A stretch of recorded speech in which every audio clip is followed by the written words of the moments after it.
Iran और Israel के बीच चल रहे तनावपूर्ण हालात पर अब भारत पर भी असर डाल सकते हैं। सबसे बड़ा सवाल यह है कि क्या आने वाले दिनों में पेट्रोल और डीजल महंगे होंगे। कांग्रेस नेता और इंडियन पेट्रोलियम डीलर्स संघ के पूर्व अध्यक्ष शमशेर सिंह गोगी का कहना है कि अगर ये युद्ध लंबा चला तो भारत की आम जनता पर भी बोझ पड़ेगा।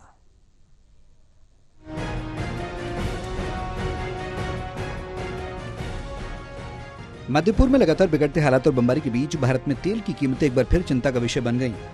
भारत अपनी कच्चे तेल की जरूरत का 60 से 70% हिस्सा अरब देशों से पूरा करता है। शमशेर सिंह गोगी का कहना है कि अगर जंग लंबी खिंचती है तो तेल की आपूर्ति प्रभावित होगी और पेट्रोल डीजल के दाम सीधे तौर पर बढ़ सकते हैं।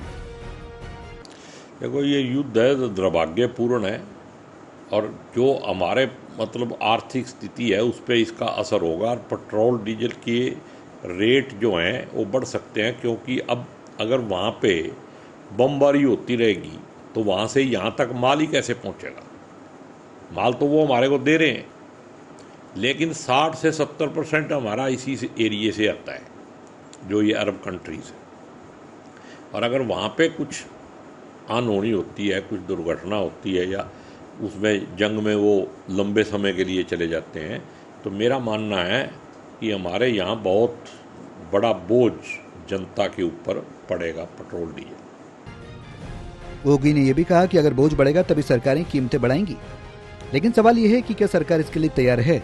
उन्होंने आरोप लगाया कि सरकार का रुख इजरायल की ओर झुका हुआ है, जबकि हमारी सप्लाई ईरान, इराक और खाड़ी देशों से होती है। जंग सिर्फ सीमा पर नहीं लड़ी जाती, उसका असर आम लोगों की जेब पर भी पड़ता है। अगर हालात नहीं संभले तो आने वाले दिनों में पेट्रोल और डीजल की कीमतें आम जनता की परेशानी बढ़ा सकती हैं। हरियाणा से टोटल टीवी के लिए कमलदीप की रिपोर्ट।